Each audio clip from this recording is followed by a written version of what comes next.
द्वार झांको भीतर एक बार, खोलो अब मन के द्वार झांको भीतर एक बार, खोलो अब मन के द्वार झांको भीतर एक बार, खोलो अब मन के द्वार झांको भीतर एक बार, खोलो अब मन के द्वार झांको भीतर एक बार, खोलो अब मन के द्वार झांको भीतर एक बार, खोलो अब मन के द्वार झांको भीतर एक बार। खूब नहा लो, अरे खूब नहा लो, अरे खूब नहा लो, खूब नहा लो अमृत की बरसात में, खूब नहा लो अमृत की बरसात में, खूब नहा लो अमृत की बरसात में, खूब नहा लो अमृत की बरसात में। आई है जानकी अपने नाथ, आई है जानकी अपने नाथ, आई है जानकी अपने नाथ, आई है जानकी अपने नाथ। आनंद ही आनंद है हर एक बात में, आनंद ही आनंद है हर एक।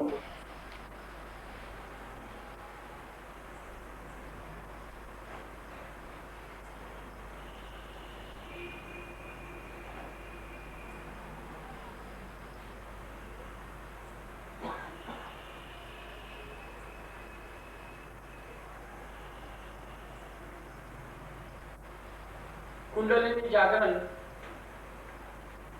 ध्यान अमृत महोत्सव में आप सभी मुमुक्षुओं का स्वागत है।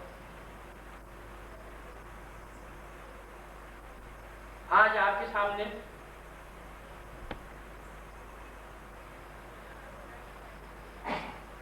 ये जो एड़ी से चोटी तक और चोटी से एड़ी तक के, इसे स्थूल शरीर कहते हैं, और इसके भीतर एक सूक्ष्म शरीर है, उसको मन कहते हैं, और उसके परे जो है वह आप है, उसे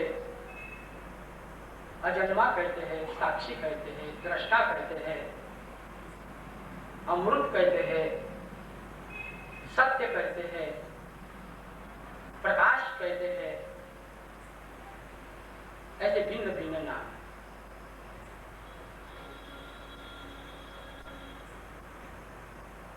वो जो मन के परे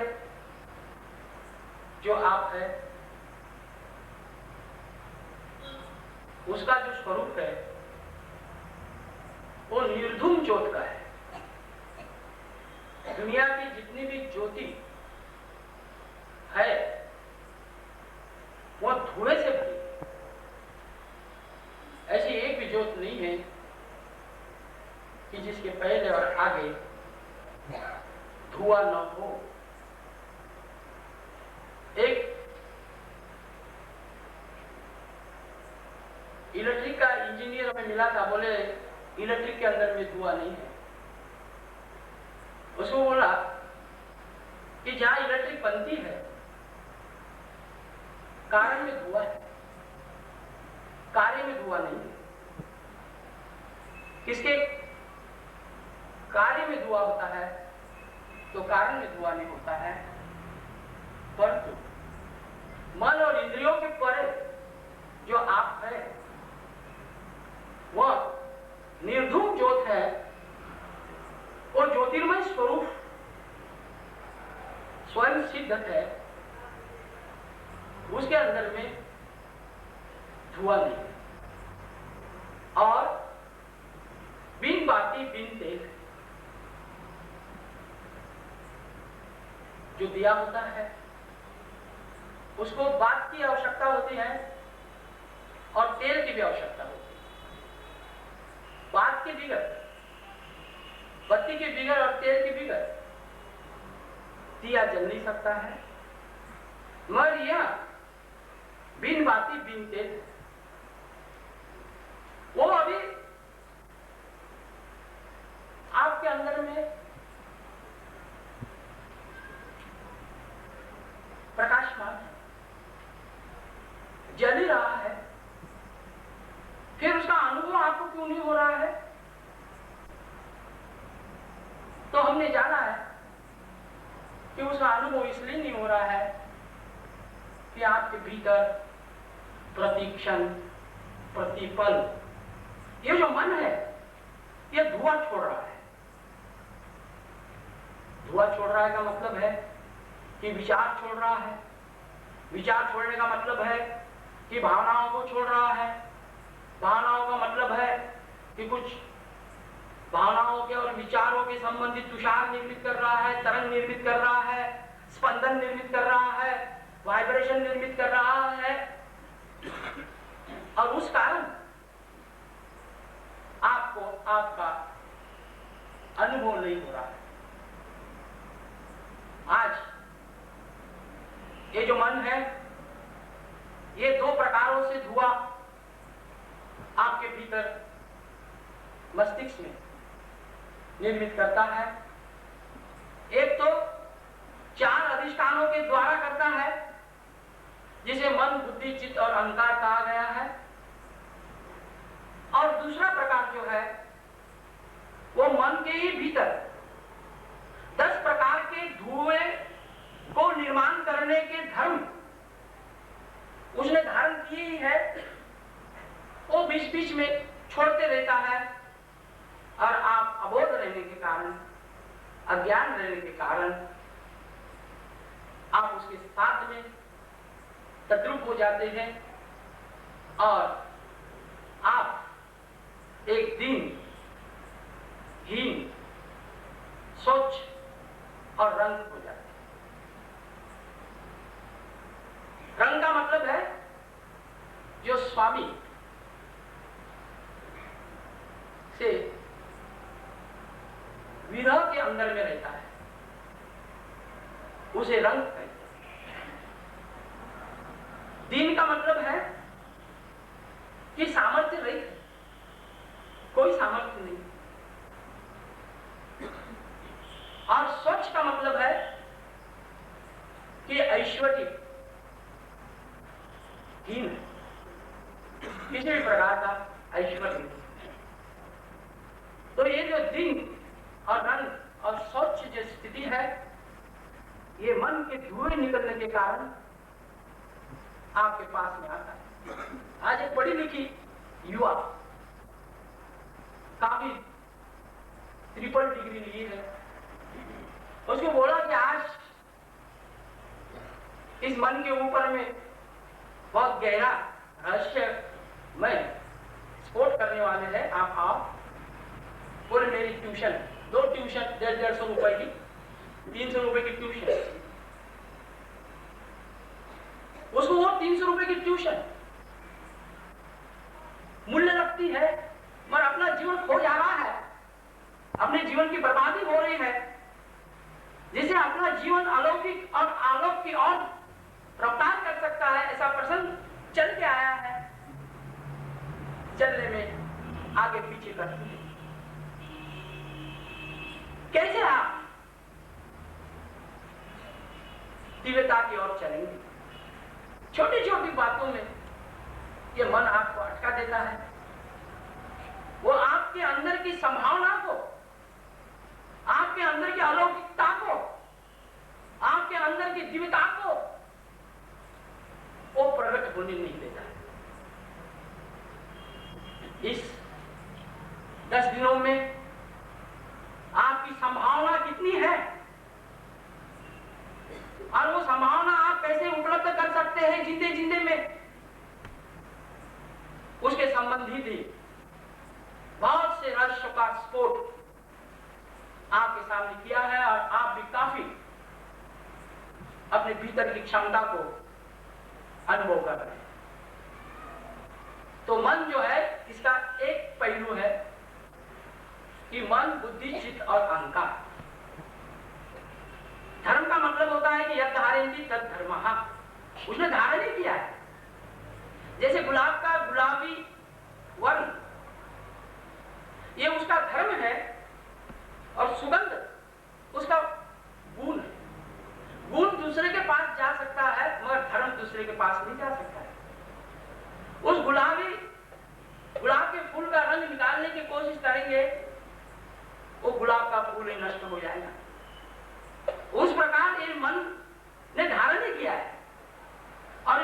बुद्धि, चित्त और अहंकार का कार्य, इसको अंतःकरण चातुष्ट बोलते हैं।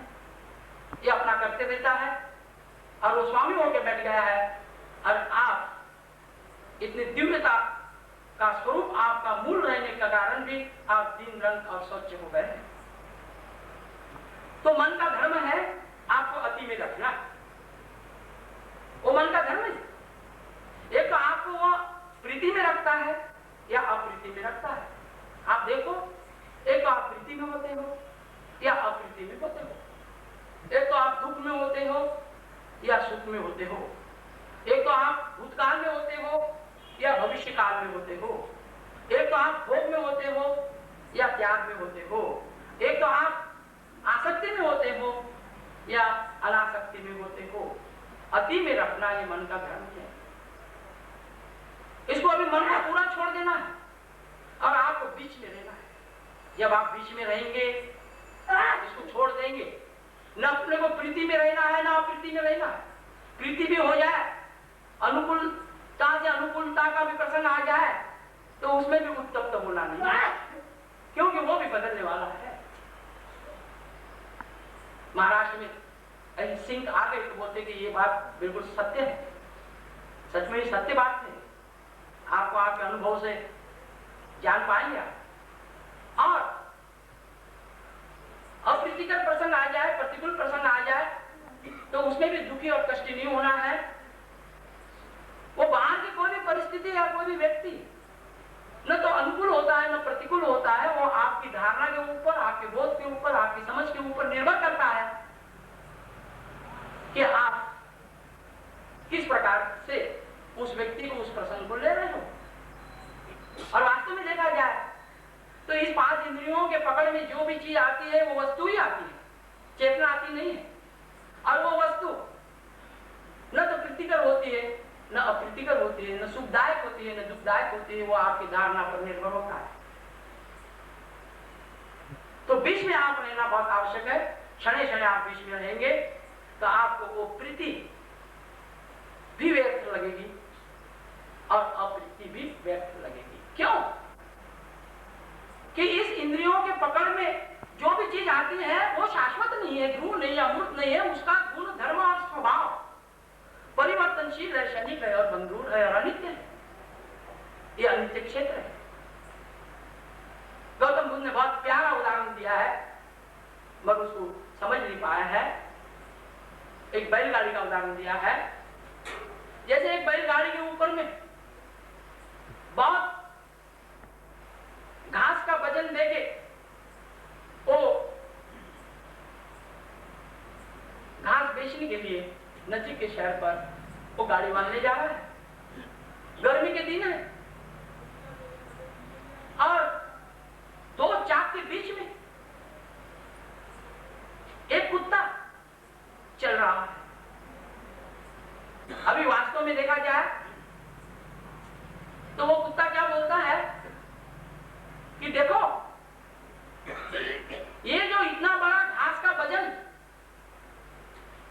मेरे पीठ पर है और मैं इसको धो रहा हूं, खींच रहा हूं। वास्तव में देखा जाए तो वजन परमार है उस गाड़ी पर है, बैल खींच रहे हैं और चलाने वाला भी दूसरा है, और ये तो छांव में बिल्कुल 2 चाक के बीच में खड़ा है, चल रहा है। परवाने सब हो रहा है। यहां बहुत गहराई में आप प्रवेश करेंगे तो यहां सब हो रहा है। केवल आपको आनंद लुटना है। और साधक का पहला बुनियादी रहस्य ये हृदय में रख लो कि मैं निर्भर। आज का मानव बहुत टेंशन में, तनाव में चल रहा है। और ये जो हार्ट अटैक जो है ये 50 वर्ष की अभी की देन है। पहले के जमाने में 50 वर्ष पहले हार्ट अटैक नहीं था। तनाव बचपन से KG 1 में बच्चे को डालते हैं। इतना बड़ा बस्ता, इतनी सारी मातृभाषा को छोड़ के दूसरों की भाषा में पढ़ना है, कितना बोझ, और उस बोझ का उसके अंदर में कितना तनाव। ये होमवर्क हुआ नहीं, वो होमवर्क हुआ नहीं।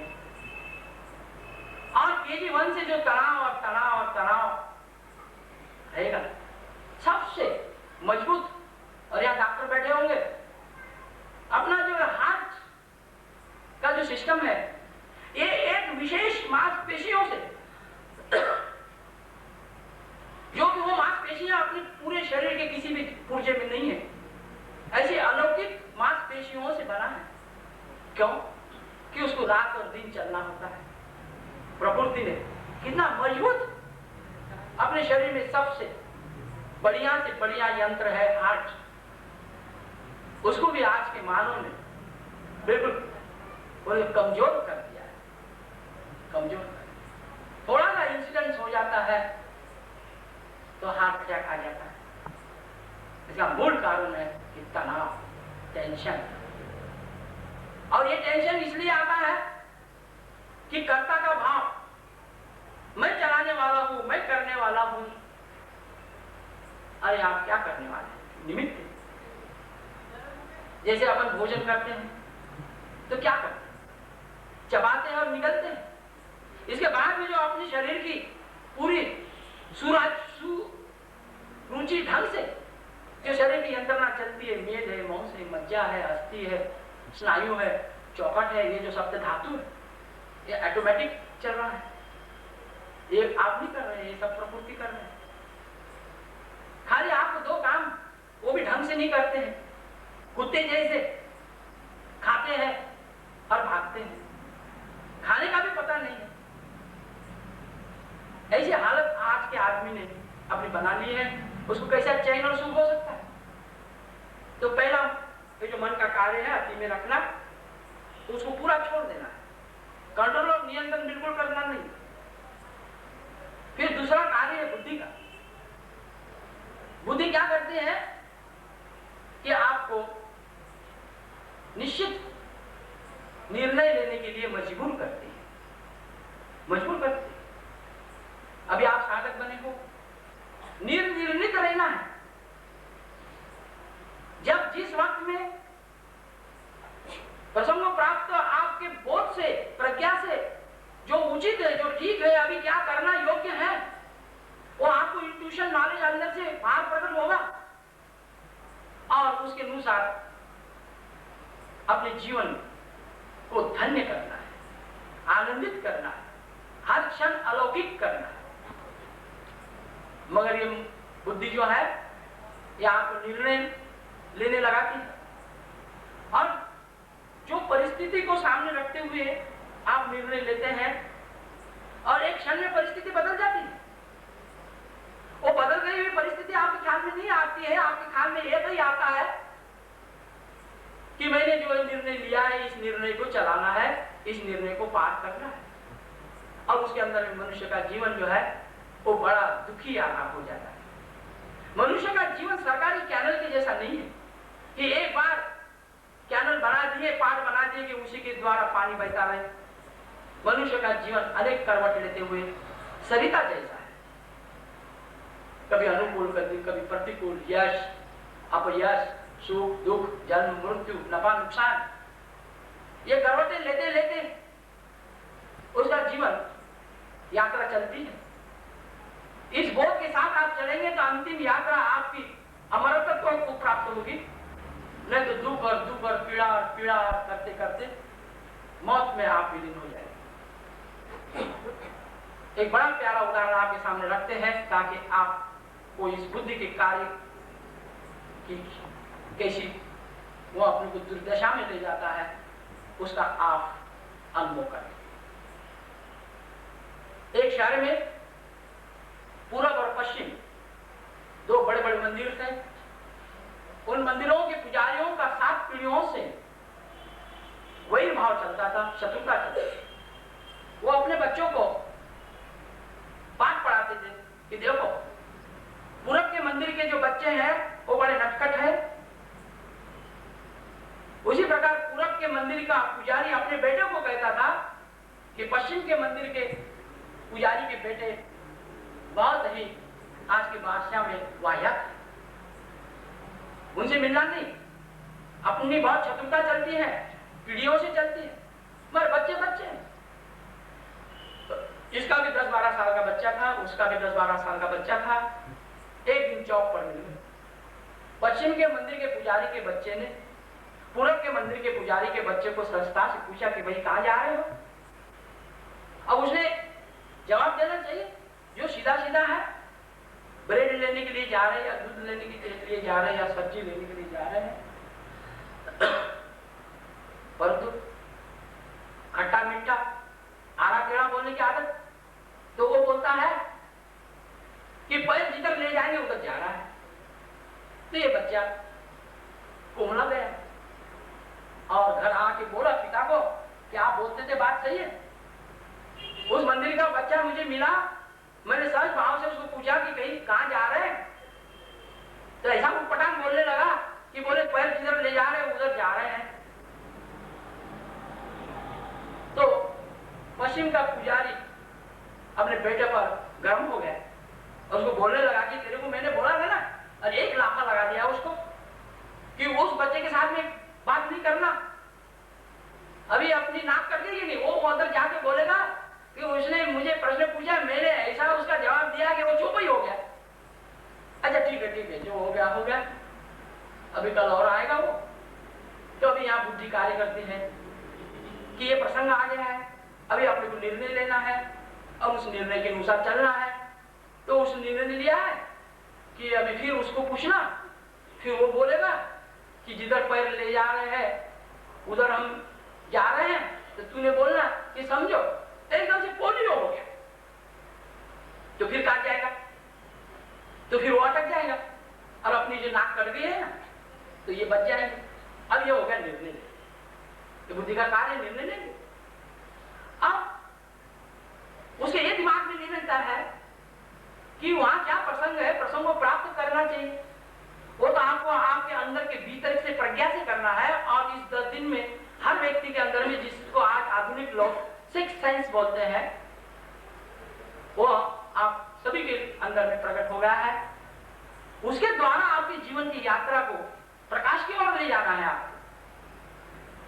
तो ये पश्चिम के मंदिर का पुजारी का बेटा आधा घंटा पहले जाकर बैठा, वो आधा घंटा लेट आया बादशाह के जैसा, और इसने पूछा कहां जा रहे हो। अब उसने प्रश्न ही बदल दिया, वो बोले हवा जिधर ले जा रही उधर जा रहे। अब ये बुद्धि ने लिया, निर्णय यहाँ का काम आता है।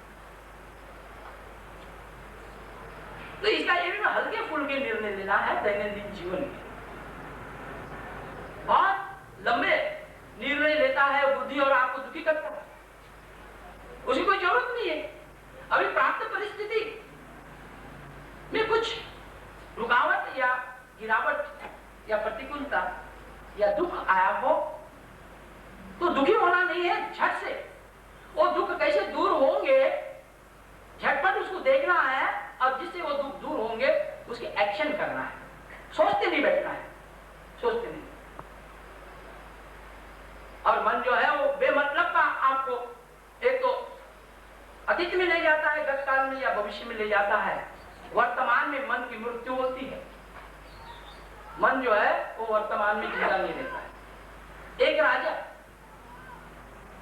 90 साल का शरीर हुआ, अभी शरीर छूटने में ही है। अपने वजीर को बुलाता है और बोलता है कि जल्दी से कैलकुलेशन करो कि अपने पास में जायदाद संपत्ति कितनी है कि मेरा शरीर छूटने के बाद मेरी पीढ़ी को किसी भी प्रकार का दुख न हो, तो वो अपना जीवन कैसा जी सकते हैं। वजीर ने एकदम से कैलकुलेशन किया और बताया कि बोले आप बड़ी तसल्ली के साथ शरीर को छोड़ सकते हैं। आपका शरीर छूटने के बाद आपके पश्चात आपकी 7 पीढ़ी केवल बाई और बाटली में ही रह जाए तो भी आपकी संपत्ति का ऐश्वर्य समाप्त नहीं होता है। इतना अपार कुबेर जैसी आपके पास में संपत्ति है। अभी उस राजा ने शरीर को छोड़ना चाहिए तसल्ली से, परंतु ये मन बीच में आता है। वो बोलता है कि वो तो बात ठीक है, मगर फिर 8वीं पीढ़ी आएगी वो क्या करेंगे। ऐसी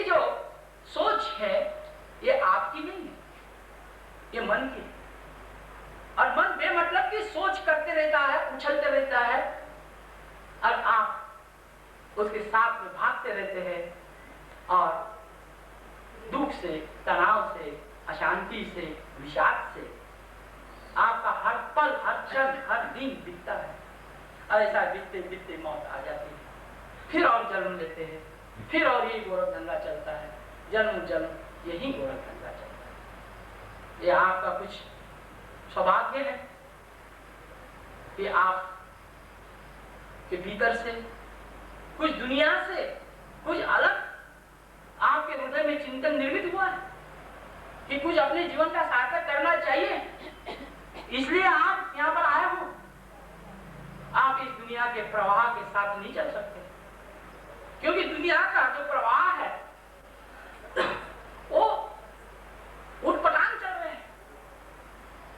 बेपढ़े लोगों को तो छोड़ दो, जो पढ़े लिखे लोग हैं वो तो वो और भी बेपढ़े लिखों से भी उठपटांग जैसा चल रहे हैं। इसलिए आज अमेरिका, जर्मन, फ्रांस, इंग्लैंड इतने भौतिक ऐश्वर्य की चोटी पर, मगर आपको पता नहीं कि दुनिया की सबसे निकृष्ट से निकृष्ट घटनाएं इन देशों में